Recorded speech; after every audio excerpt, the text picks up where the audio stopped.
लड़के ने किसान से उसे बैल में बदलने की विनती की ताकि उसे स्कूल न जाना पड़े। तभी उसके पिता वहां से गुजरे और देखा कि उनका बैल जमीन पर आलसी पड़ा है। पिता ने तुरंत बैल को काम करने के लिए चाबुक मारा। लड़का केवल चाबुक को अपने शरीर पर पड़ने दे सकता था। रात में वह घर में आराम करने नहीं जा सका।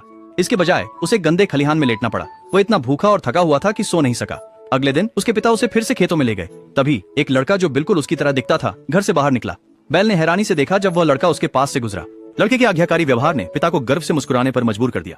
बैल पछतावे और उदासी से अभिभूत महसूस कर रहा था, लेकिन कोई उसकी असली पहचान नहीं जानता था। अपने पिता की चाबुक के नीचे वह केवल दर्द सहन कर सकता था और काम करता रहता था। बाद में उसने भारी लकड़ियां बाजार तक पहुंचाई। अनाज से भरी गाड़ी के साथ वापस आते समय बैल अचानक गिर पड़ा, जिससे उसके पिता नदी में गिर गए। उस रात खलिहान में जब लड़के ने अपनी माँ को सड़ा हुआ खाना लाते देखा तो वह पूरी तरह टूट गया और उसकी आंखों से आंसू बहने लगे। अगले दिन बैल इतना थक गया था कि वह जमीन पर घुटनों के बल बैठ गया। उसके पिता ने मारने के लिए चाबुक उठाया, लेकिन उसकी माँ ने उन्हें रोकने के लिए दौड़ लगाई। उन्होंने देखा कि बैल का शरीर अनियंत्रित रूप से कांप रहा था। फिर पिता उसे बाजार ले गए बेचने के लिए। जब बैल ने कसाई को देखा तो उसे एहसास हुआ कि उसे छोड़ दिया जा रहा है। उसने अपने पिता की पीछे हटती पीठ की ओर पुकारा, लेकिन उसके पिता ने पीछे मुड़कर नहीं देखा। हताशा में बैल ने चार्ज किया और कसाई को गिरा दिया। फिर घर की ओर दौड़ पड़ा। जब वह अंततः अपने पिता के पास पहुंचा तो आदमी ने उसे बचाने की कोशिश नहीं की। इसके बजाय उसने कहा, तुम्हें बेच दिया गया है। गाँव वालों को उनके पीछे आते देख लड़के को एहसास हुआ कि उसके पिता की उसे मदद करने की कोई मंशा नहीं थी। वह फिर से भागा, गाँव से होकर नदी पार करते हुए और पहाड़ पर चढ़ते हुए, जब तक कि वह एक बड़े पेड़ तक नहीं पहुंच गया जिसने गांव वालों का रास्ता रोक दिया। थका हुआ लड़का उसी जगह पर गिर पड़ा जहां वह दोपहर की झपकी लिया करता था। उसने अपने बैल के रूप में बिताए समय को याद किया।